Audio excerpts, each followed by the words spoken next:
Welcome to NTD Evening News. Our top story tonight, President Trump bids farewell to the British royal family and meets Prime Minister Keir Starmer for a day of business. The two leaders sign a tech deal worth billions of dollars. Plus, the president makes a major announcement about Antifa. Malcolm Hudson and Mario Otsu have more on day 2 of Trump's second state visit to the UK. During that visit, President Trump says he's been let down by Russian President Vladimir Putin. Arian Pozdar has more on Trump's latest comments on the war in Ukraine. A truck driver carrying humanitarian aid shot and killed 2 Israelis in the West Bank. Meanwhile, a cell phone blackout across the Gaza Strip signals a possible escalation of Israeli ground operations. Jason Perry reports. Turning Point USA elects Charlie Kirk's widow Erica to be their new CEO and chair. And Utah Valley University reopens after the fatal shooting of Charlie Kirk on campus last week, with an increased presence of law enforcement on patrol. Jack Bradley is there. ABC pulls Jimmy Kimmel live over the comedian's comments about Charlie Kirk's assassination. Daniel Monahan has more on the network's decision and what Vice President J.D. Vance says about people celebrating Kirk's death.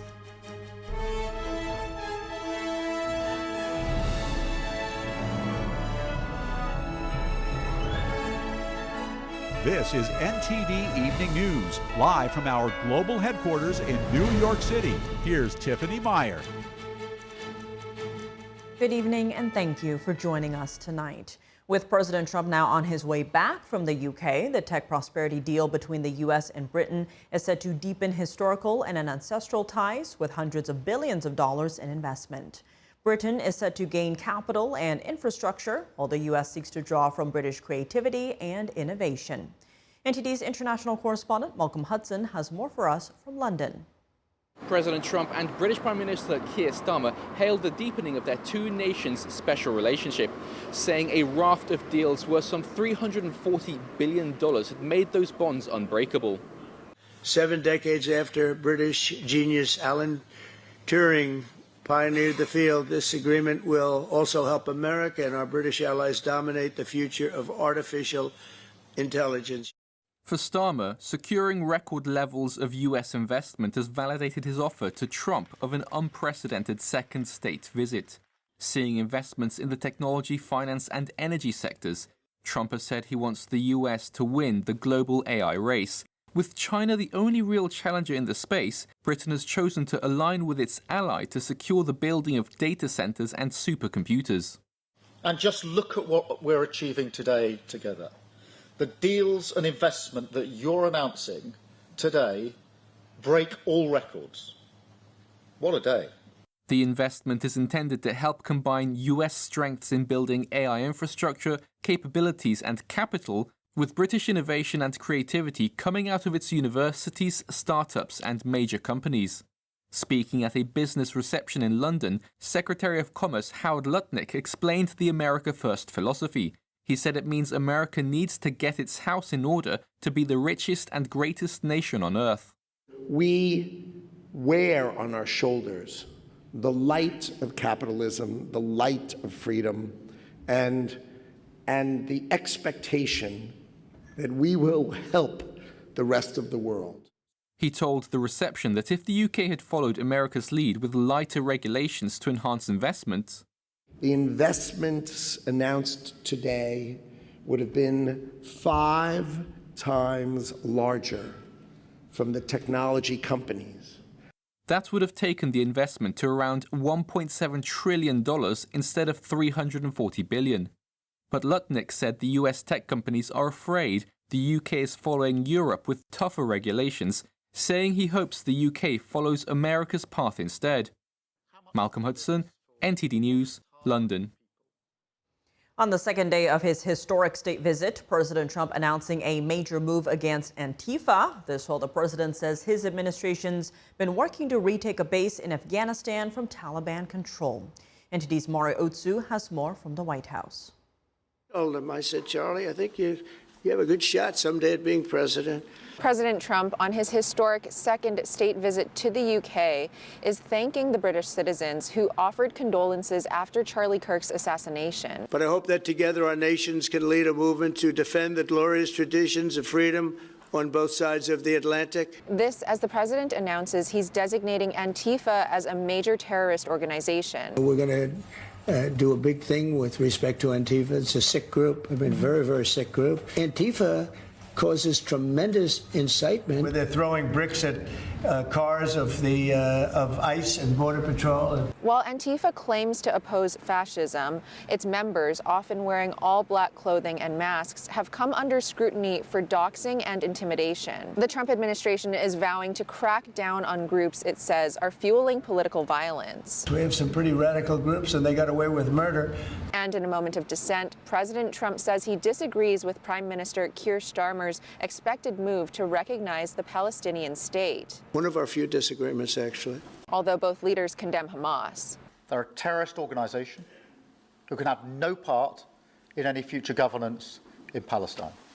And what happened? With President Trump saying he wants all the hostages back immediately. And for the first time, the president says his administration is trying to retake Bagram Air Base in Afghanistan after it fell into Taliban control after the 2021 U.S. withdrawal. We gave it to him for nothing.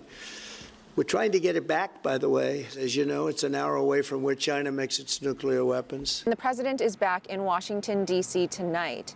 And tomorrow, he's expected to talk to Chinese Communist Party leader Xi Jinping and finalize a TikTok deal that could allow American investors to own the app and keep it alive in the U.S. Reporting from the White House, Mariotsu, NTD News. President Trump says that Russian President Vladimir Putin has let him down. Bringing about peace in Ukraine is taking longer than Trump initially expected. NTD's international correspondent Ariane Pozdar has the latest on Trump's peace efforts. Because of my relationship with President Putin, but he's let me down. He's really let me down. President Trump is in the UK on Thursday, saying he's disappointed in Russian President Vladimir Putin. According to Trump, the US managed to end various conflicts since he returned to office, for example, the fighting in the Congo. But Trump says he thought the easiest to end would be the Ukraine war, which turned out not to be the case. On Thursday, the president was asked whether his negotiations with Putin had reached a dead end. Well, he has let me down. I mean, he's killing many people, and he's losing more people than he's killing. I mean, frankly, the Russian soldiers are being killed at a higher rate than the Ukrainian soldiers. Trump and Putin met in Alaska last month. It was their first direct meeting since Trump returned to office. But peace efforts haven't made notable progress since the summit. Trump was now asked if he's willing to impose further sanctions on Russia. The president pointed to a fact he's been mentioning often recently, that Europe should first stop buying oil from Russia. I'm willing to do other things, but not when the people that I'm fighting for are buying oil from Russia. If the oil price comes down, very simply, Russia will settle. The European Union is already looking at ways to phase out imports of Russian oil and gas by 2028. This week, the president of the European Commission had a phone call with Trump discussing those plans. She then said the EU would propose speeding up the phase-out of Russian fossil fuel imports. Later on Thursday, Trump further explained his stance while speaking with Fox News. When I saw that they were buying oil from Russia, I mean, I'm supposed to be coming in with the United States, and they were doing it quietly and slyly. And you can't do that. You know, if you're going to win, you're going to have to not buy oil from Russia. Trump often says that high oil prices are indirectly funding the war against Ukraine. Ariane Pozdar, NTD News. In the Middle East, a truck driver carrying humanitarian aid opened fire on civilians in the West Bank, killing 2 Israelis. Meanwhile, internet and phone service was cut off across the Gaza Strip. Some see it as a sign that Israel's ground operations would soon escalate. NTD's Jason Perry has the update. On Thursday, Israeli authorities blocked off roads in the West Bank near Jordan, and they closed the Al-Inbi crossing, which is the only crossing where Palestinians in the West Bank can cross into Jordan. Officials said a man driving a truck carrying humanitarian aid from Jordan opened fire and killed 2 Israelis in an apparent terrorist attack. And the terrorist was killed by Israeli security forces. Israel's President Isaac Herzog was meeting with the Prime Minister of Fiji when he broke the news. It's not an easy day. We just now, Israeli citizens were shot on the bridge with Jordan because terrorists want to derail our relations with Jordan. We send our heartfelt condolences to the families. This comes as Fiji just opened an embassy in Jerusalem. I was privileged to have met one of the hostages that was released earlier at NOAA. Met her in Washington earlier this year. Bless you. And on the same day, Israeli media reported that an attack drone that was launched from Yemen landed near a hotel in Israel. The drone's impact caused some damage, but no casualties were reported. Israeli forces have also been keeping a close eye on the Iran-backed Hezbollah terrorist group in Lebanon. Israel reported striking multiple weapon storage facilities belonging to the Radwan Force, an elite operations unit of Hezbollah. The facilities were located in the center of populated areas, but Israel said they took steps to mitigate harm to civilians. Also on Thursday, smoke was seen rising near the shore of Gaza City after residents said Israeli forces struck the area. Local residents also said that Israeli tanks were seen in Gaza City, and at the same time, internet and phone service was cut off across the Gaza Strip. Some see it as a sign that ground operations would soon escalate and that terrorists using cell phones would no longer be able to communicate with each other. And at the same time, the main hospital in Gaza City continues to operate. This is the emergency department. I have had to operate on patients as an anaesthetist and bring them out here to recover. There are patients here who have been staying here for 24 hours with no dressing changes, and they're the simple ones who are not going to be looked after. Meanwhile, 4 Israeli soldiers were killed in the Gaza Strip on Thursday as Israel tries to defeat the Hamas terrorist group and return the hostages. Jason Perry, NTD News. Coming up, Turning Point USA elects Charlie Kirk's widow, Erica, to be their new CEO and chair. And Utah Valley University reopens after the fatal shooting of Charlie Kirk on campus last week, with an increased presence of law enforcement on patrol. Jack Bradley has the latest. And ABC pulls Jimmy Kimmel live over the comedian's comments about Charlie Kirk's assassination. And Vice President J.D. Vance weighs in on people celebrating the young father's death. Daniel Monahan reports when we come back.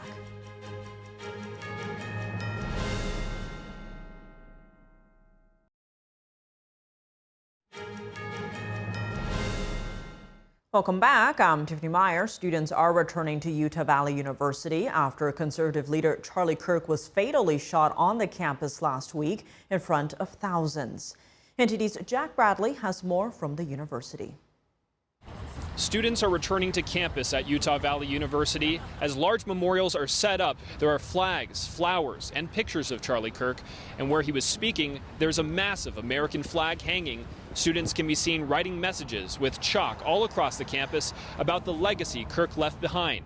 There are also some mental health signs and stations set up throughout the campus for the students. It seems everyone here has been impacted, and I spoke earlier to one student who said he didn't like Charlie Kirk before the shooting, but afterwards he started watching more of Kirk's videos online, and then he changed his mind. I did not like listening to him. I did not. From a distance, I thought he was just being contentious. Literally, that bullet was fired. Everyone changed. He's there with Abraham Lincoln. Abraham Lincoln was assassinated for his political beliefs. Abraham Lincoln tried to mend the gap. He tried to unite people.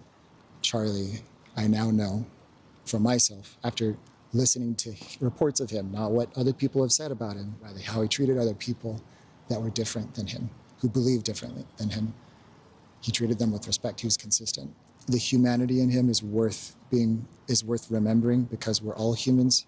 Many students tell me that this is not a normal day on campus, as there are many empty classrooms, with some teachers recording their classes to allow students to miss in person for a couple weeks, while others are holding their classes entirely online. People are kind of coming together. People are mourning, There's not a whole lot of fighting right now. It's just everyone's talking about it. It's kind of impossible to be here and not talk about it.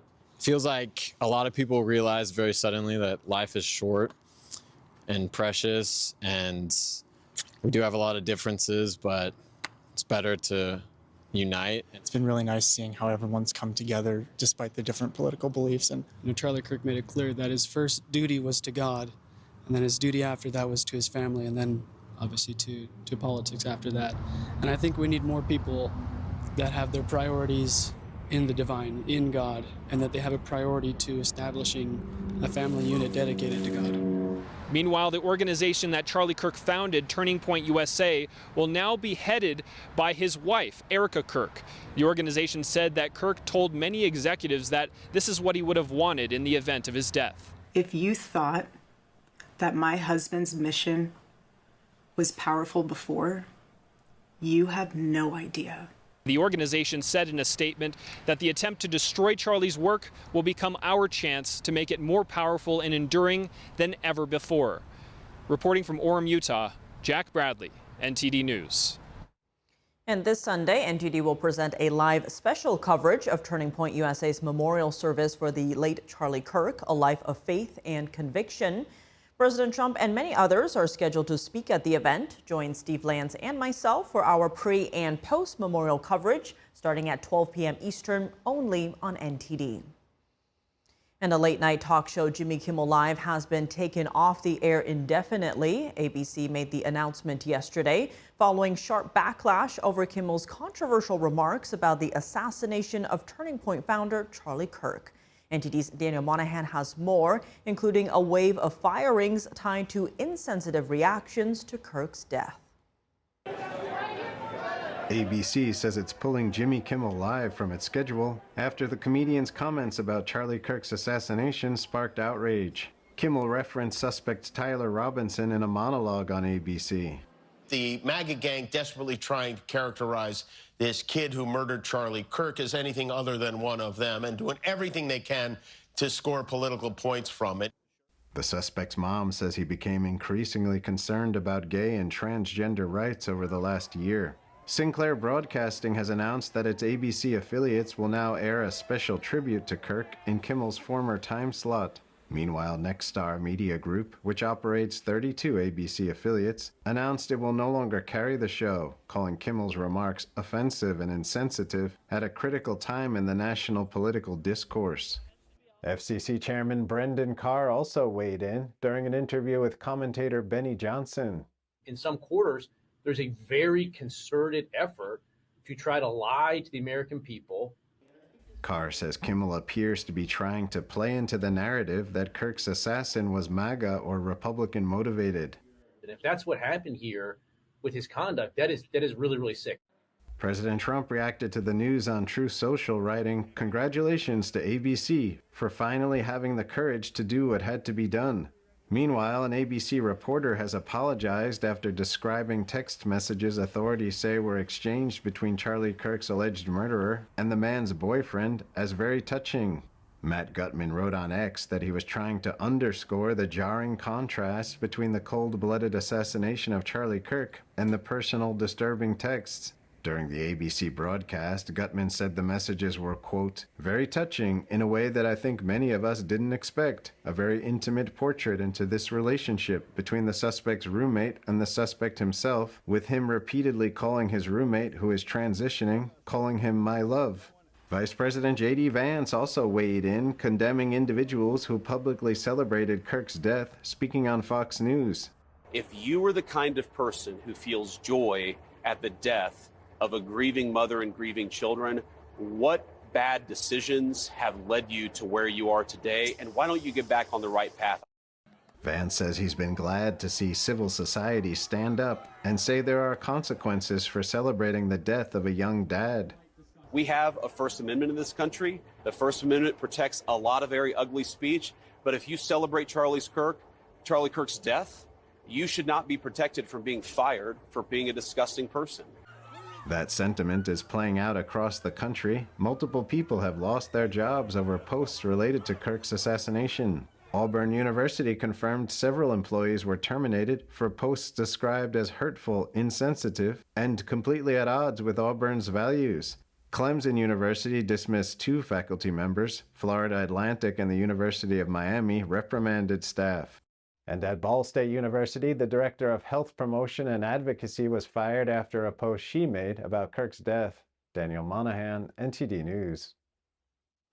And how do everyday Americans feel about Jimmy Kimmel's show being pulled? NTD's Sam Wong was out on the National Mall in D.C. to hear from the people. What was your initial feeling upon seeing what happened to Charlie Kirk last week? Sadness that somebody lost their life over just the right to free speech.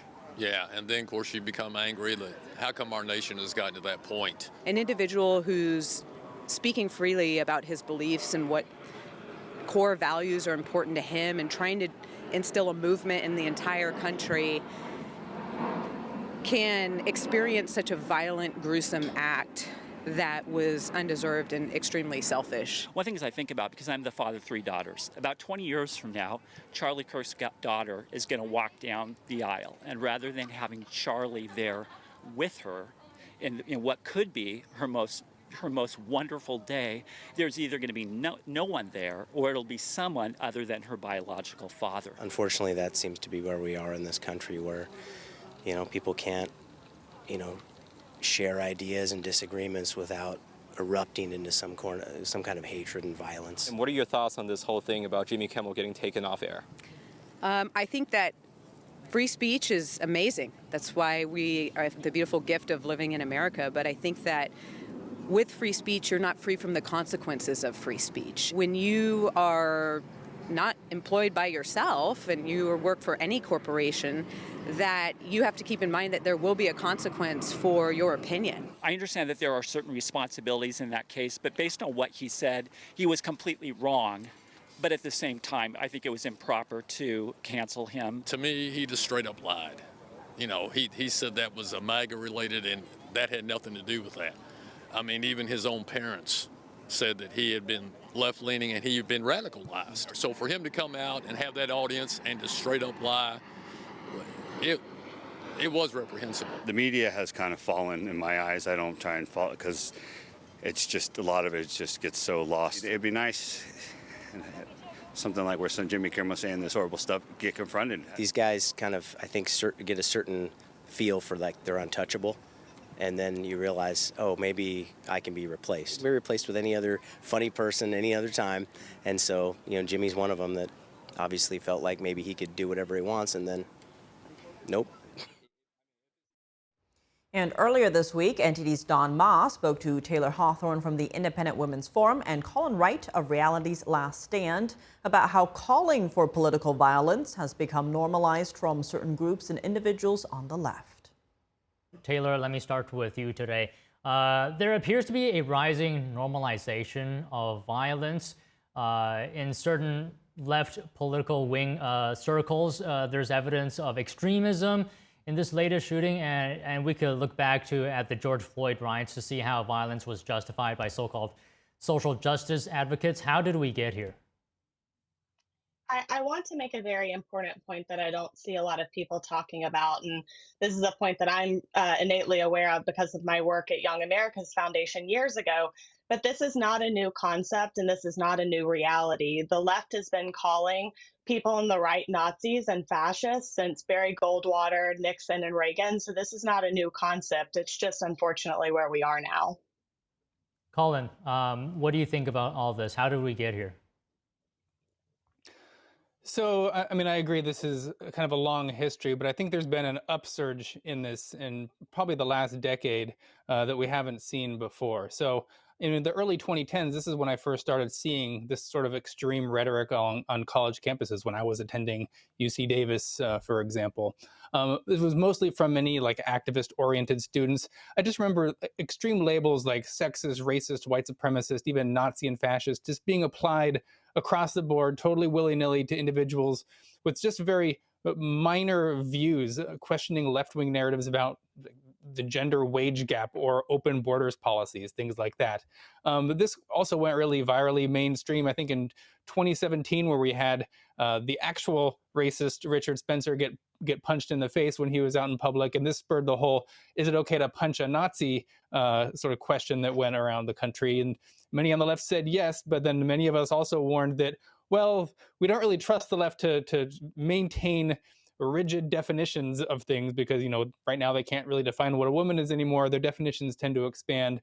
So Nazi became fascist, fascist became just this general term for anyone that kind of disagrees with us on anything.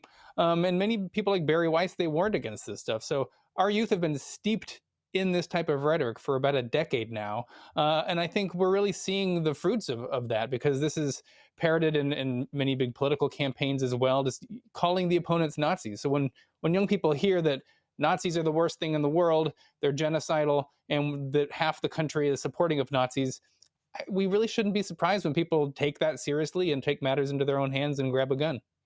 Taylor, so you said that this has been happening for a while now, but do you think this time is different? You know, you have a very prominent person being shot in the neck in front of thousands, and on social media, you can find users celebrating his death.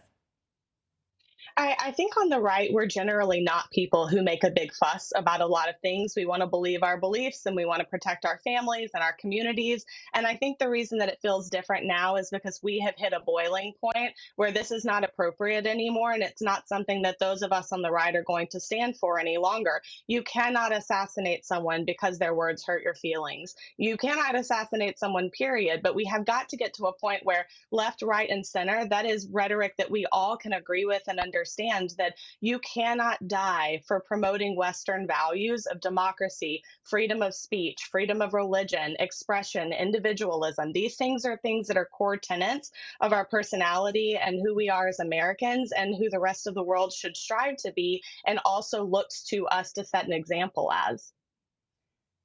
So do you see this as something that is perhaps amplified by social media, Colin? Because, you know, the things that's happening on social media, these comments, you know, sometimes they're so terrible. I have a hard time imagining, you know, in real life, a person saying this to another person to their face. So talk to us about the role that social media is playing in all this.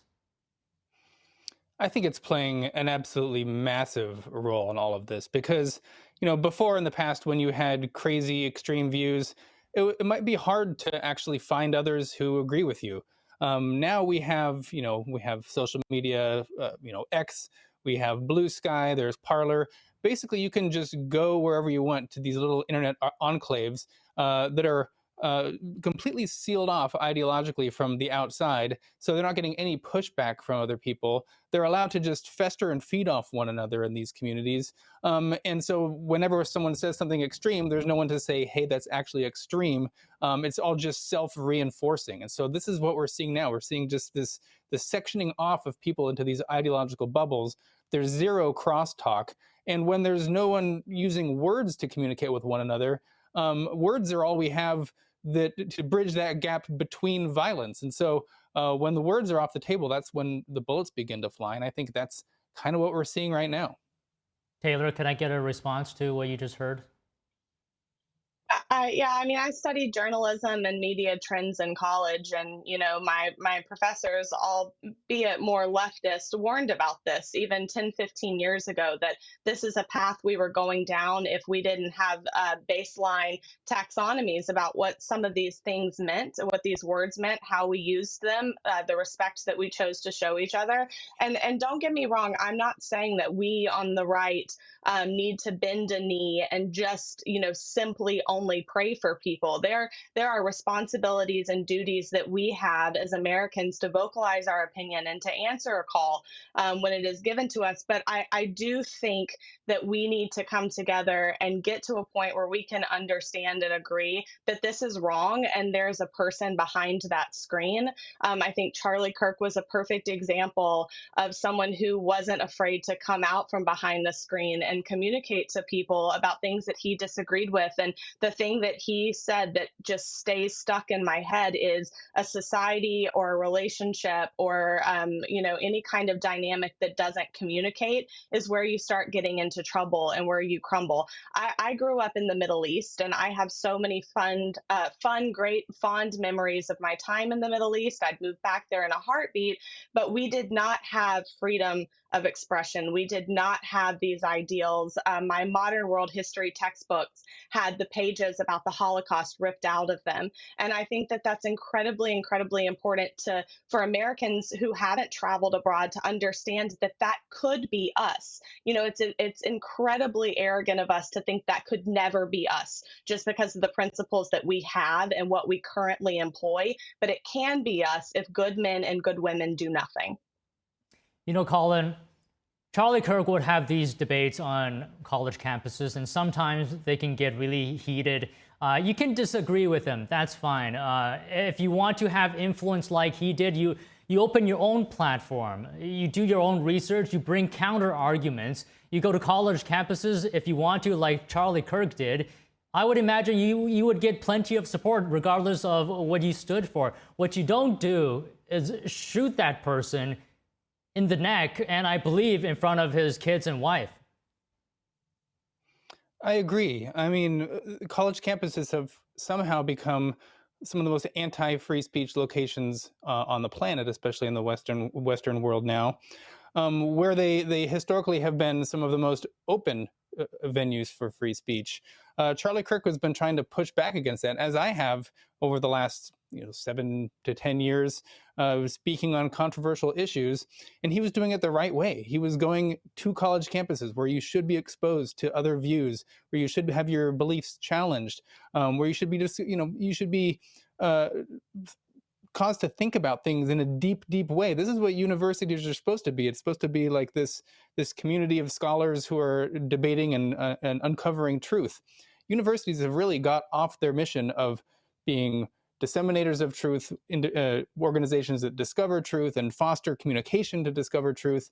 And they've just really kind of bent to this orthodoxy where they silence opponents. So it's extremely sad, but I think, we just need to take Charlie's lead. We need to pick up where he left off, because again, if we just say we're not going to go on campuses and talk anymore, well, they win, and then we're not talking, and this is when violence begins to escalate. So we can't let it get to that point.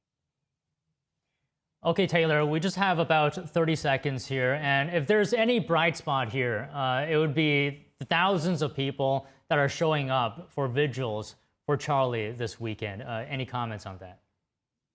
I had the wonderful opportunity to attend the vigil at the Kennedy Center last night in Washington, D.C. It was an incredible display of people. I met several people on the left who actually attended, who just wanted to show reverence to Charlie's legacy and what this means for us as a nation moving forward, and how we need to band together and even in our ideological debates be willing to have a discussion. I actually got this little votive candle that's above me while we were there, and I put it on my bookshelf back here to remind me every time I go on air and anytime I'm writing something about why I'm doing what I'm doing and what we're doing as a community to try to make sure that we save this great nation. Okay, Taylor, Colin, thank you so much both for coming on today. Thank you. Happy to. Coming up, it's been 1 month since President Trump took federal control over Washington, D.C. as part of his crackdown on crime. Lawmakers on Capitol Hill are now examining those efforts. Jason Blair has the highlights from today's hearing. And criminal networks linked to the Chinese Communist Party have one of the most secure and sophisticated communication systems in the U.S. That's according to a House subcommittee hearing today. Luis Martinez reports when we come back.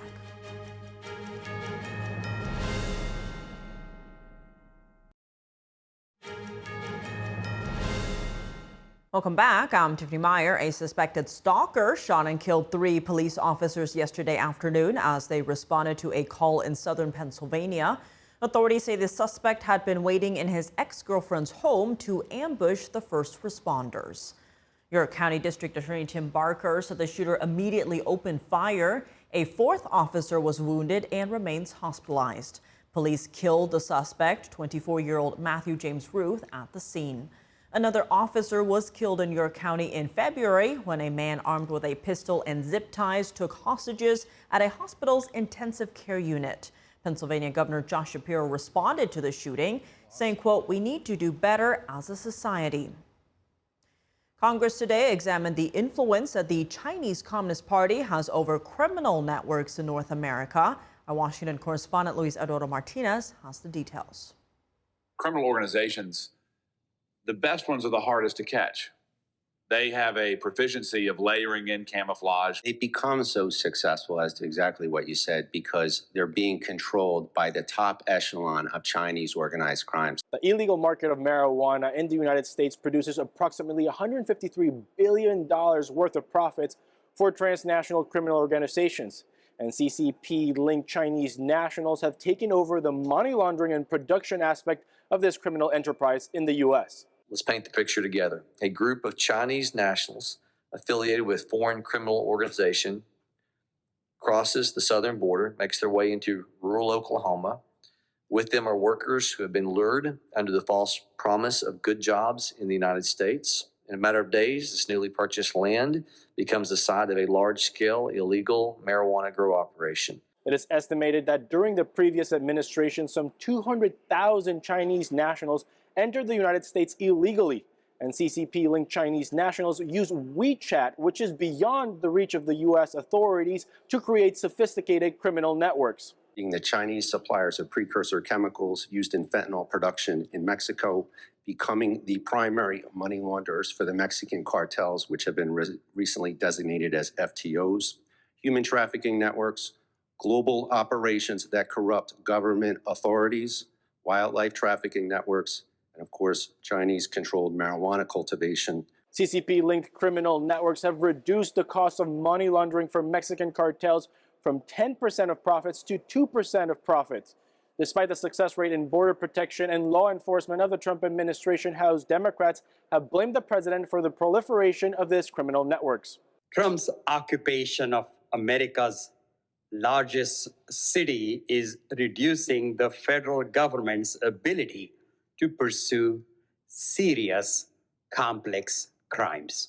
It's important to know that the Trump administration has designated Mexican cartels as foreign terrorist organizations, unleashing the use of the Department of War and its assets to tackle these criminal networks. Reporting from Washington, D.C., Luis Eduardo Martinez, NTD News. It's been 30 days since President Trump took federal control of D.C. police as part of a crackdown on crime. Today, Mayor Muriel Bowser testified before House lawmakers about the effort. NTD correspondent Jason Blair has the highlights. Since President Trump mobilized the National Guard and took control of the Metropolitan Police Department, violent crime has decreased 39%, robberies are down 57%, and carjackings are down 75%. President Trump is obsessed with trying to run Washington, D.C. And if President Trump wants to run Washington, D.C., he should resign as president and run for mayor. A week after the end of President Donald Trump's one-month takeover of law enforcement in Washington, D.C., House Oversight Committee lawmakers bring in D.C. officials, including the D.C. mayor, to examine the effort. Mayor Bowser says that crime has been dropping over the past few years. In each of the past 2 years, we have driven down crime. In 2023, we finished the year 35% down. Last year, we finished the year, I believe, 24% down. And all throughout this year, we were driving down to more than a 20% decrease in violent crime. Many committee Republicans described long-term issues with juvenile crime in D.C. So in 2021, 2 teenage girls brutally murdered their Uber driver. They literally called the Uber, they lured him in, they ran over him with his own car, and when they turn 21, they will be let out. So they're going to get 3, 4, 5 years for murdering someone intentionally. As well as underreported crime. So we have highly credible reports and evidence that crime data in D.C. has been underreported, and there's could be very likely a conspiracy to cook the books. And many committee Democrats didn't like how the Trump administration's federal takeover of D.C. law enforcement played out. Let's see how this money is being used. Trump says it's for fighting crime, but here's a guardsman carrying trash. Here's a guardsman mowing the lawn. Here's a very nice gentleman, a guardsman, carrying a leaf blower. Honorable work, certainly, but this is not why the taxpayers fund the National Guard. I had one person tell me that their kids play soccer on the weekends, and they had National Guardsmen at their soccer practice just hanging out, and the kids got scared. And looking ahead, during the hearing, a motion to subpoena FCC Chairman Brendan Carr to come testify before the committee was tabled after the committee chairman and ranking members said that they would meet to discuss bringing Carr in to testify without the motion. This is following ABC's decision to pull Jimmy Kimmel Live, citing Kimmel's remarks regarding the assassination of Charlie Kirk. Reporting from Washington, D.C., Jason Blair, NTD News. Coming up, Ticketmaster and Live Nation are facing a major lawsuit from the Federal Trade Commission. They're accused of raising ticket prices and working with scalpers. Christina Corona reports when we return.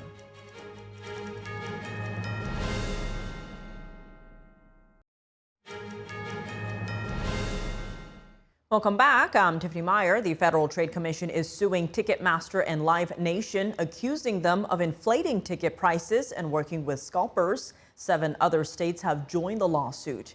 NTD's Christina Corona has more on the story. The Federal Trade Commission has filed a lawsuit against Ticketmaster and its parent company, Live Nation. The Beverly Hills-based firms are accused of deceiving artists and fans about ticket resales.